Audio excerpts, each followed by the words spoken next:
అత్యుత్తమ ప్లేస్మెంట్స్ తో ఎంఎన్సీ కంపెనీలలో ఉద్యోగమే లక్ష్యమా? ఇంజనీరింగ్ చదవాలనే మీ పిల్లల కలని కేజీ రెడ్డి కాలేజ్ తో నిజం చేసుకోండి. కోమటి దెబ్బ కొట్టుకుంటారు అన్నాడు ఇట్లా, దెబ్బ తాకకుండా దెబ్బ కొడతారు. దెబ్బ తాకది కానీ దెబ్బ కొట్టినట్టు అనిపిస్తుంది, అంతే ఏముండదు అట్లా. సో ఏదైనా సరే యాక్సెప్ట్ చేస్తారు, జనాలు అయితే యాక్సెప్ట్ చేస్తారు అంటున్నారు. అంటే జనాలు ముందుగా ఒక టైంలో మొన్ననే అనుకున్నారు ఎందుకైతే లేరు ఈ ముండ కొడుకులని, ఎందుకైతే లేరు ఈ ముండ కొడుకులు అనుకున్నారు. అరే మంచిగా బుద్ధి వచ్చిందిరా వీళ్ళు ఒక టైంలో, ఇక మనం కాంగ్రెస్ దించుదాం అనుకుంటారు. రేపు కాంగ్రెస్ దిగద్దు అనుకుంటే కాంగ్రెస్ దిగద్దు, మనం అంతర్గత కళాలతోనే బతుకుదామని బీజేపీ అనుకుంటుంది.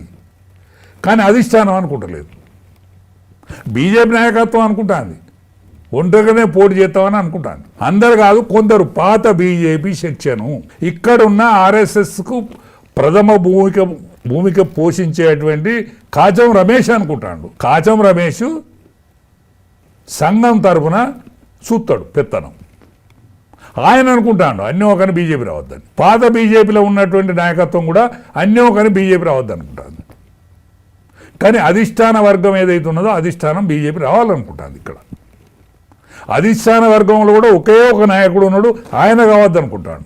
ఆ ఒక్క నాయకుడితో ఏమయ్యేది లేదు, పోయేది లేదు. టీఆర్ఎస్లో అందరూ లీడర్సే, కేసీఆర్ కానీ కేటీఆర్ కానీ హరీష్ రావు కానీ వీళ్ళు ముగ్గురు అయితే మేనే కదా సార్. మళ్ళీ ఇంట్లో చూస్తే కూడా ఇట్లా రాజేంద్ర కనబడతాడు, బండి సంజయ్ కనబడతారు, రఘునందన్ రావు కనిపిస్తారు, అరవింద్ కనిపిస్తారు.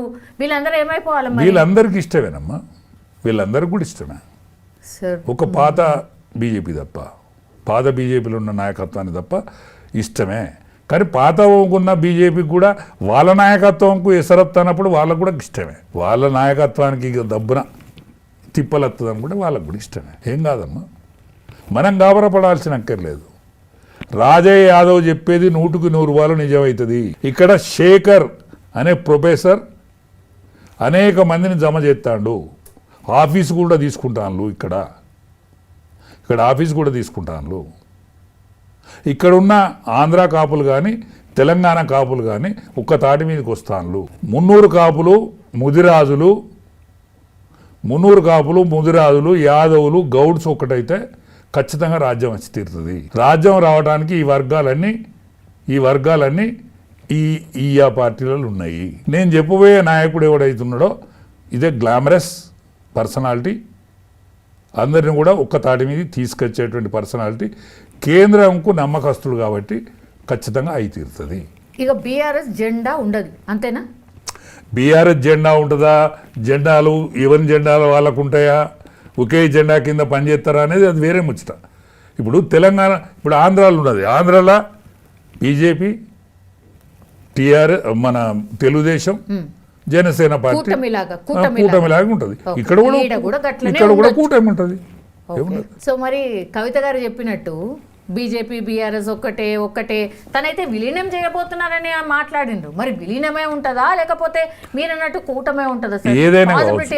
ఏదైనా కావచ్చు, కానీ కూటమి ఉంటేనే లాభం, కూటమి ఉంటేనే లాభం. మరి కవిత గారు కూడా పార్టీ పెట్టబోతున్నారు. పెట్టని అండి, పార్టీ పెడితే మంచిదే. ఆమె అస్తిత్వం కోసం ఆమె పార్టీ పెట్టాల్సిందే. ఆమెకు అస్తిత్వం కావాలి. ఆమె జిద్దుతోటి ఉన్నది. ఆమె కేసీఆర్ కూతురు, మొండి ఘటం అందులో అనుమానం లేదు. కేసీఆర్ కూతురు కాబట్టే ప్రజాబాహుల్యంలో కానీ లేకపోతే మీ మీడియాలో కానీ ఆమెకు ఆ మాత్రం విలువ వస్తుంది. కేసీఆర్ కూతురు కాకపోతే నో. నేను కేసీఆర్తోని 20 ఏళ్ళు సాహసం చేసిన కాబట్టి మీరు సోషల్ మీడియాలో నా ఇంటర్వ్యూ తీసుకుంటాను, లేకపోతే తీసుకోరు నన్ను. అనేక మంది ఉన్నారు కదా, అనేక మందికి నాకు తేడా ఏమున్నది, నేను ఒట్టిపోసి కానీ ఒక అంగీ ఉన్న దోతి తప్ప నా దగ్గర ఏం లేదు. అయినా కూడా నాయి కూడా వైరల్ వీడియోలు అవుతాయి. పెళ్ళికి పోయినా పేరంటానికి పోయినా నాది కూడా సెల్ఫీలు దిగుతాను. దానికి కారణం నేను కేసీఆర్తో దగ్గర 20 ఏళ్ళు జర్నీ చేసిన కాబట్టి. కేసీఆర్ కూతురుగా ఒక పార్లమెంట్ మెంబర్ అయింది, ఓడిపోయినా అసెంబ్లీ మెంబర్, ఓడిపోయినా కూడా శాసన మండలి మెంబర్ అయింది. కాబట్టి ఆమెకు ఆ మాత్రం ఉంటే తప్పేం లేదు, ఉండకపోతేనే తప్పు. సరే, ఆమె కాంగ్రెస్ పార్టీ ఆమెను ఇప్పుడు తీర్చుకుంటుందా, ఇంకా టీఆర్ఎస్ ఇంకా అంతర్గత కళాలతో ఉండాలనేటువంటిది రేవంత్ రెడ్డి కోరుకుంటాడా? ఆమెకు ఎప్పుడో ఒక గౌరవప్రదమైన ముగింపు అయితే వస్తుంది. సార్ పార్టీ పెట్టుడే లేదు, అప్పుడే ముగింపు అంటారు సార్? కాదమ్మా, పార్టీ పెడుతుంది. ఓకే, పార్టీ పెట్టిన తర్వాత ఒక ముగింపు ఉంటుంది కదా దేనికైనా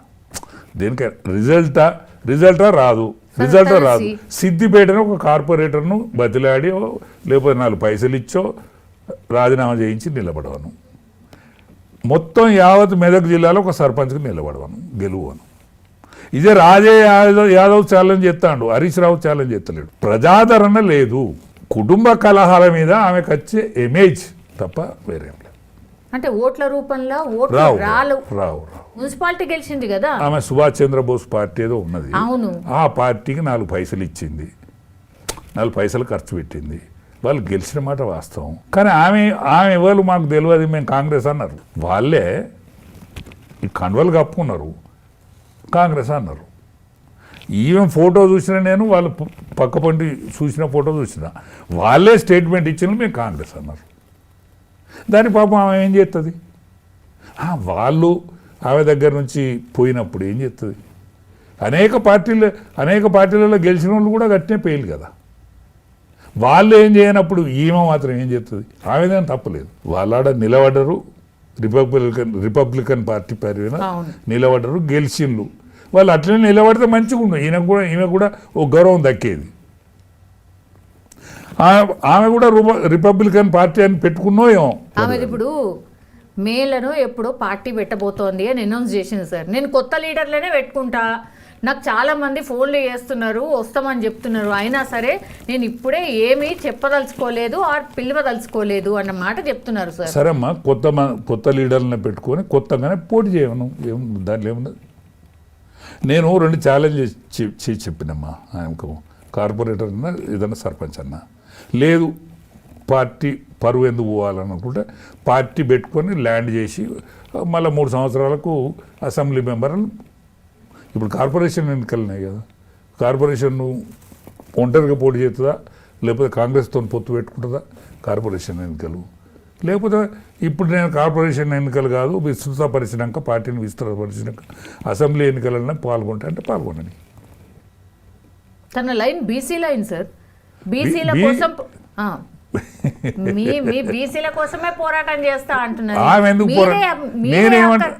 ఎందుకు పోరాటం చేయాలి? మాకు పోరాడే శక్తి లేదా? మాకు పోరాడే శక్తి లేదా? మేము ఆమె వచ్చి మాకు పోరాటం చేసి మాకు బొట్టు పెట్టాలా? నువ్వు పార్లమెంట్ మెంబర్ ఉన్నప్పుడు నువ్వు ఎందుకు చేయలేదు? బీసీలకు అన్యాయం జరుగుతుంది, ఉద్యమకారులకు అన్యాయం జరుగుతుందని నిన్ను ఇంట్లో నుంచి ఎల్లగొట్టినాక నువ్వు అంటానో తప్ప ఆనాడు ఎందుకు మా గురించి మాట్లాడలేదు? ఇదే రాజే యాదవ్కు రాజ్యసభ పంపుతానని పంపనప్పుడు నువ్వు ఎందుకు మాట్లాడలేదు? అదే ఈటెల రాజేందర్ను ఎల్లగొట్టిండని ఇప్పుడు అంటాను, అప్పుడు ఎందుకు అనలేదు? తుమ్మల నాగేశ్వరరావును ఎల్లగొట్టిండని ఇప్పుడు అంటాను, అప్పుడు ఎందుకు అనలేదు? విజయరామరావును ఎల్లగొట్టిండని ఇప్పుడు అంటాను, అప్పుడు ఎందుకు అనలేదు? అందుకనే నువ్వు అప్పుడు అమ్మనం దానివి ఇప్పుడు అంటే ఎవరిని నమ్ముతారమ్మా? దాంతో ఎడ్డోళ్ళు ఉన్నారా? జనం ఎడ్డోళ్ళు అనుకునే తోళ్ళు ఎడ్డోళ్ళు తప్ప జనం ఎడ్డోళ్ళు కాదు. కర్రు కాల్చి వాత పెడతారు. ఇప్పుడు మన తెలంగాణలో కవిత గారి పార్టీ, ఇంకో పార్టీ కూడా రాబోతోంది అని అంటున్నారు. ఎవరు పార్టీ పెట్టబోతున్నారు సార్? ఇంకొకళ్ళు ఇప్పటికైతే మన కవిత చెప్పింది, బయటకు వచ్చింది. ఇంకా వాళ్ళైతే చెప్పలే. ఓకే, ఇంకా ఏమన్నైతే చెప్పలే. రాజగోపాల్ రెడ్డి ఏమైనా పార్టీ పెట్టే అవకాశం ఉందా సార్? పెట్టినా పెడతాడు. మొనగాడు ఇప్పుడు ఏ కాన్స్టిట్యున్సీలో అమలు అవుతలేదు. మధ్య నియంత్రణ, ఆయన కాన్స్టిట్యున్సీలో నియంత్రణ అమలు అవుతుంది. అట్లనే అసలు ఆయనను చూసి వీళ్ళంతా, ఈ ప్రభుత్వం అంతా అదే నియంత్రణ చేస్తే సారా మందు అమ్ముకొని వస్తారా? మందుకు బానిసలను చేసి జనాన్ని చంపితే ఏమవుతుంది? ఒక ఊళ్ళో మొత్తం మొగోళ్ళు లేరట, ఒక ఊరు కూరే మొగోళ్ళు లేరు. ఇట్లే మద్యం దాగి చంపితే ఏమవుతుంది? ఇప్పుడు పాన్ షాప్ కాడ మద్యం దొరుకుతుంది, కిరాణా దుకాణంలో మద్యం దొరుకుతుంది, ఎక్కడ పడితే అక్కడ మద్యం దొరుకుతుంది. ఇట చేయొచ్చునా తెలంగాణ ప్రజానికాన్ని? దేశం ఆదర్శంగా తీసుకుంటే తప్పులేదు. రాజగోపాల్ రెడ్డి ఆయన కాన్స్టిట్యున్సీలో పెట్టిండు, కానీ దేశమే ఆదర్శంగా తీసుకోవాలి. నార్త్ ఇండియాలో మన దగ్గర సౌత్ ఇండియాలో డ్రింక్ చేసినంతగా నార్త్ ఇండియాలో డ్రింక్ చేయరు. అది మద్యం షాపు ఊరవతలు ఉంటుంది, మాంసం దుకాణం కూడా ఊరవతలు ఉంటుంది. అట్లనే ఇదో కిల్లి కొట్లలో మద్యం దొరుకుతుంది. అందుకనే సాయంకాలం 4 గంటల నుంచి 9 గంటలు బంద్ చేస్తామని సిస్టమ్ పెట్టాలి. అట్లయితే రేవంత్ రెడ్డికి మంచి పేరు వస్తుందని. రేవంత్ రెడ్డికి ఒక మంచి పేరు కూడా తెచ్చుకోవాలి కదా. ఏ ముఖ్యమంత్రి అయినా వైఎస్ రాజశేఖర రెడ్డి కాలంలో ఒక మంచి పేరు తెచ్చుకో. కేసీఆర్ అప్పుడప్పుడు కరెంట్ వచ్చేదాన్ని ఎప్పటికి కరెంట్ వచ్చేటట్టు చేసిండు. మంచినీళ్లకు ఊరూరికి ఆయన సిద్దిపేటకు నల్లా నీళ్లు ఇంటింటికి ఇచ్చి అదే నల్లా నీళ్లను ఇంటింటికి ఇప్పించిండు. ఒక గొప్ప పేరు. రైతు రుణమాఫీ చేసిండు. ఒక గొప్ప పని చేసిండు. రైతులకు పెట్టుబడి ఇచ్చిండు. ఒక గొప్ప పని. కళ్యాణ లక్ష్మి ఇచ్చిండు. చాలా గొప్ప పని. అటువంటిది రేవంత్ రెడ్డి ఇవన్నీ ఇత్తలేడా అనేది పక్కకు పెట్టి మద్య నియంత్రణ పెట్టు, నీకు మంచి పేరు వస్తుంది కదా. అదే జాతస్య మరణం ధ్రువం, పుట్టిన ప్రతి ప్రాణి గిట్టుతుంది. నీకు కూడా అనుకోకుండా ఒక బంగారు అవకాశం వచ్చింది. ఒక పులి కూర్చున్న సీట్లో నువ్వు కూర్చుంటావు. ఒక మద్య నియంత్రణ పెట్టి ఒక మంచి పేరు తెచ్చుకో.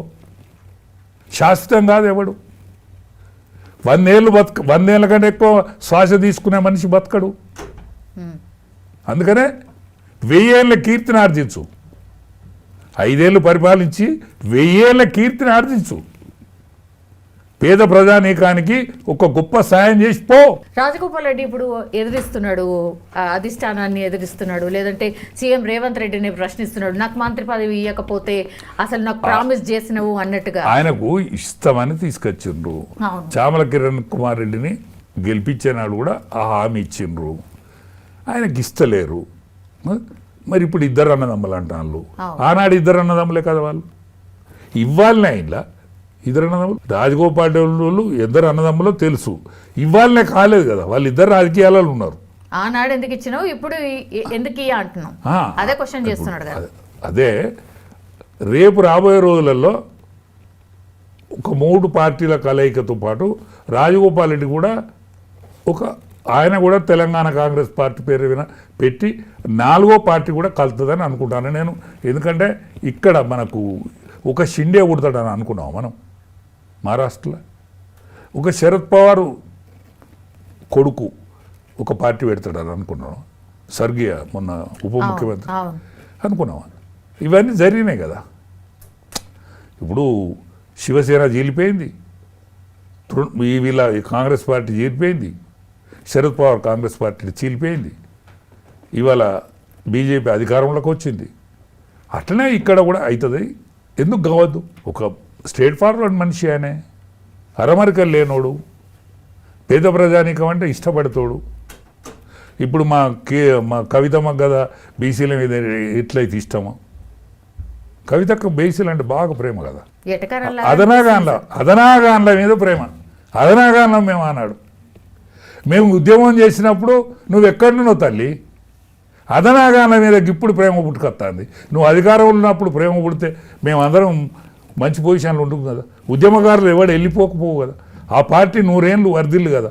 ఆ పార్టీని అకావికలం చేస్తారు కదా. మీరు వచ్చి మీకు ఇష్టం వచ్చినట్టు నాశనం చేస్తారు కదా.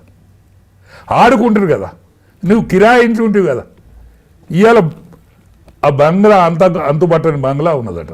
ఆ అంతుబట్టని బంగ్లాకు బీసీ భవన్ పేరు పెట్టి బీసీలకి ఇచ్చారు. అది హాస్టల్ చేయదాన్ని.